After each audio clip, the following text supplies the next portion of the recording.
انسان چھوٹے سے چھوٹا کاروبار بھی کرتا ہے تو وہ ڈھیر سارے لوگوں سے مشورہ کرتا ہے.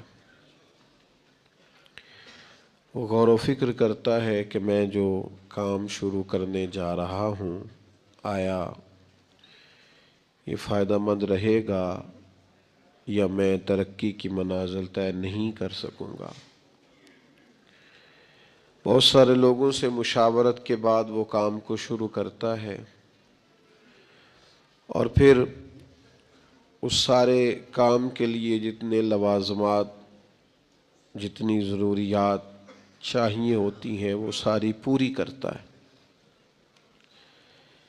پھر اس کی ساری ضروریات اور شرائط اور تقاضے پورے کرنے کے بعد وہ دیکھتا ہے کہ میرے کام میں مجھے فائدہ ہوا ہے یا خسارہ ہوا ہے. عزیز دوستو، جس طرح دنیا کے کام انسان مشوروں سے کرتے ہیں، پھر شرائط پوری کرتے ہیں، پھر اس کے بعد اس کا سالانہ حساب کرتے ہیں، نیک اعمال کے بارے میں بھی ہمیں اسی طرح توجہ کرنی چاہیے کہ جب کوئی نیک عمل کریں تو پہلے غور کریں کہ جو میں کرنے جا رہا ہوں کیا میرا دین اس عمل کی پوری تائید کرتا ہے، کیا یہ عمل سنت اور شریعت کے مطابق ہے. اگر محسوس کریں کہ آپ اس کے شرعی تقاضوں سے آگاہ نہیں ہیں تو جو لوگ جانتے ہیں فَاسْأَلُوا أَهْلَ الذِّكْرِ إِن كُنتُمْ لَا تَعْلَمُونَ، پھر ان سے پوچھ لو جو علم رکھتے ہیں اگر تمہیں علم نہیں ہے. پوری ضروریات کے ساتھ مشاورت کے ساتھ کام کو نیک عمل کو شروع کیا جائے، پھر اس کے سارے تقاضے پورے کیے جائیں، اور پھر تقاضے پورے کرنے کے بعد عمل کرنے کے بعد محنت کرنے کے بعد ایک تڑپ ہونی چاہیے دل میں.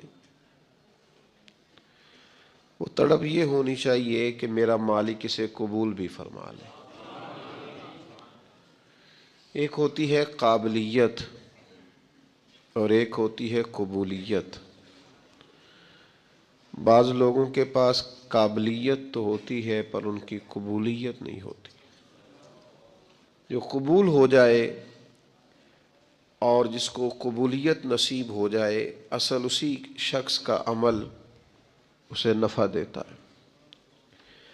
اللہ کریم کے دو پاک نبی بیت اللہ شریف کی بنیادیں اٹھا رہے تھے، بلند کر رہے تھے. وَإِذْ يَرْفَعُ إِبْرَاهِيمُ الْقَوَاعِدَ مِنَ الْبَيْتِ وَإِسْمَاعِيلُ، جب اٹھاتے تھے ابراہیم علیہ السلام اس گھر کی بنیادیں اور ان کے ساتھ اسماعیل علیہ السلام بھی تھے. دو نبی ہیں، پیغمبر ہیں، اللہ کی توفیق سے اللہ کا گھر بنا رہے ہیں،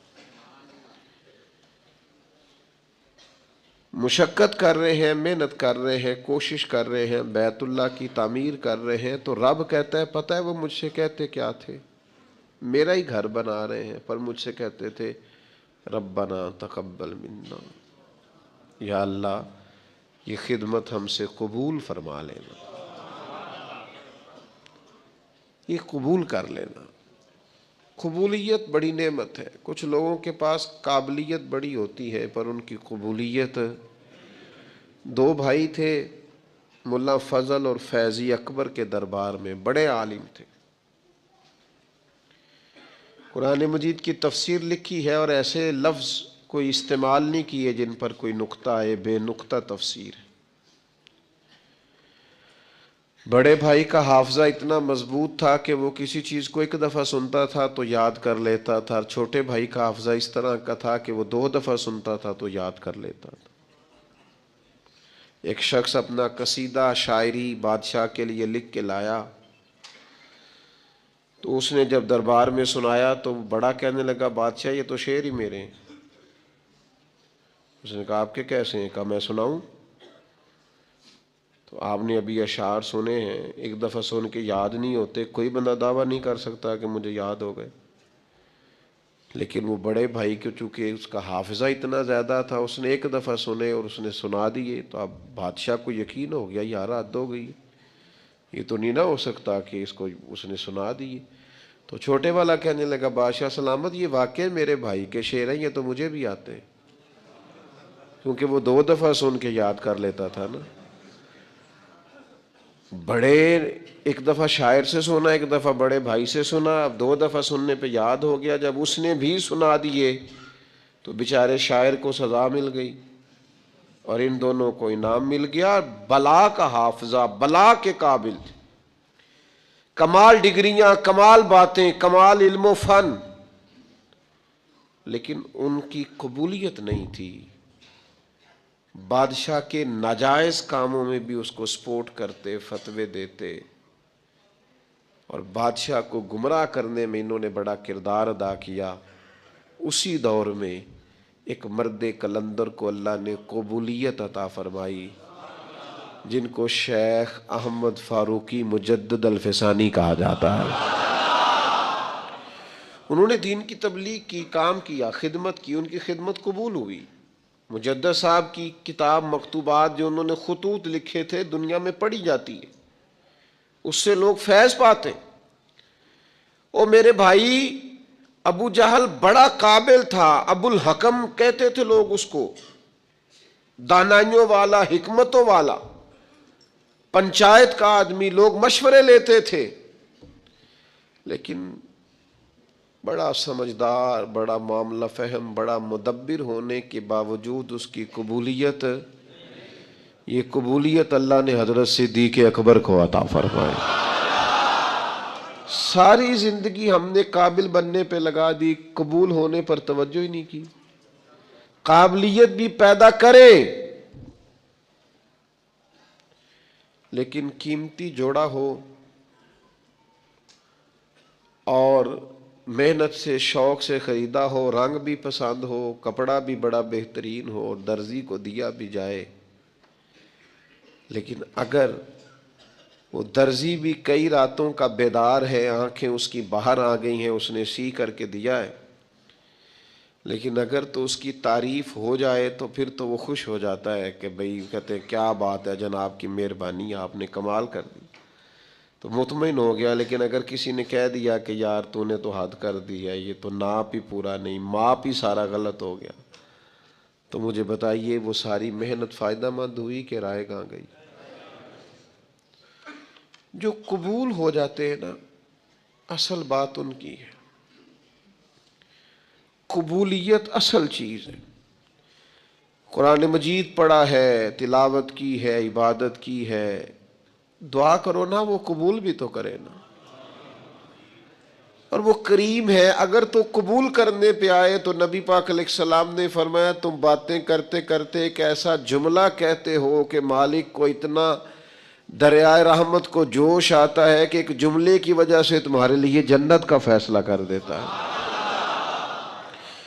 جب تک اللہ کے حضور قبولیت کی انسان کے لیے نعمت میسر نہیں آتی، وہ اپنے تئیں جتنا مرضی عابد، زاہد، پارسا، نیک، سخی، صوفی، درویش، عالم، مفتی، پیر بن کے بیٹھا رہے، جب تک قبولیت نہیں، جب تک اس کے حضور، اللہ کے نبی کہتے ہیں، اللہ کا گھر بنا کے کہتے ہیں ربنا تقبل منا، یا اللہ مہربانی کاری سے قبول۔ بھائیوں، قبولیت بڑی ضروری ہے۔ عید والا دن تھا،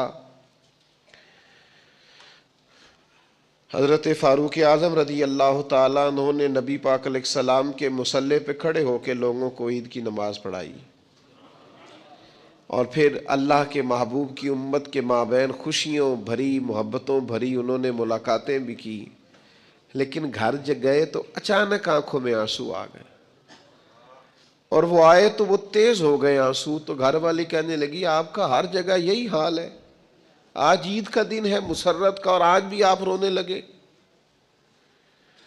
آپ فرمانے لگے تو ٹھیک کہتی ہے، مجھے بھی اندازہ ہے کہ آج خوشی کا دن ہے، عید الفطر ہے، روزے گئے ہیں تو رونا نہیں چاہیے، خوشی کرنی چاہیے۔ تو کہا پھر آپ کیوں رو رہے ہیں؟ تو فرمانے لگے بس کیا کروں، دل نرم ہے، ایک بات یاد آ گئی، اس نے رلا ڈالا ہے۔ کہ حضور کیا یاد آیا؟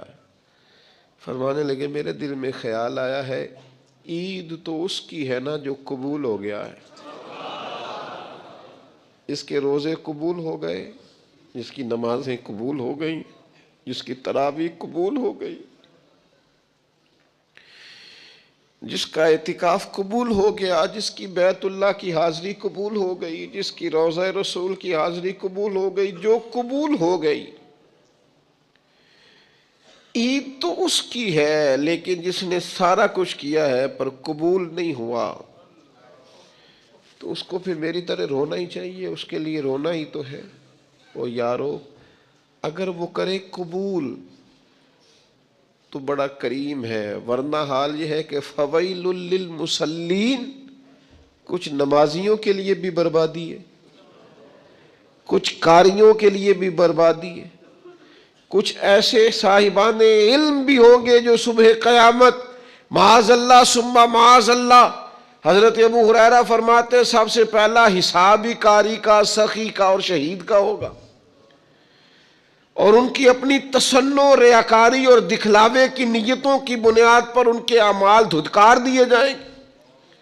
دعا کرو اس کے حضور قبولیت ہو جائے، اگر تو وہ کر لے قبول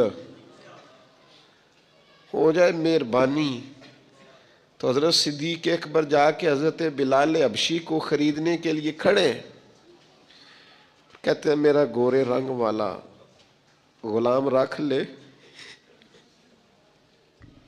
یہ کالا حبشی غلام مجھے دے دے۔ تو وہ حضرت بلال جس کے غلام تھے وہ کہنے لگا اگر میں ساتھ پیسے بھی مانگوں، تو کہا جتنے تو کہے، پیسے بھی دوں گا، پڑھا لکھا خوبصورت غلام بھی دوں گا، پر یہ حبشی نسل سیدنا بلال مجھے دے دے۔ تو وہ شخص کہنے لگا ابو بکر سیاڑے تاجر ہو، زندگی تجارت میں گزری ہے، کیسا سودا کر رہے؟ تو حضرت صدیق رو پڑے، کہنے لگے تمہیں اس حبشی کی شان کا نہیں نہ پتا، یہ قبول ہو گیا ہے۔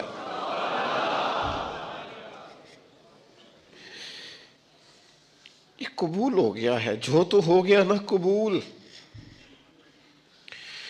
جس کی تو ہو گئی قبولیت، جس پر تو ہو گیا فضل، تو وہ تو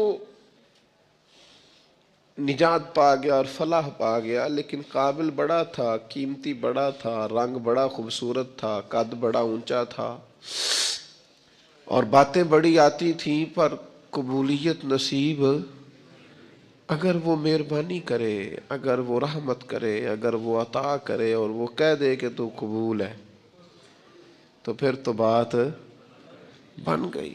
دیکھو نا یہ قبول ہوئے۔ صحابہ فرماتے ہیں ایک شخص زرہ پہنے حضور کی بارگاہ میں آیا کہ یا رسول اللہ پہلے جہاد کروں کہ پہلے کلمہ پڑھوں؟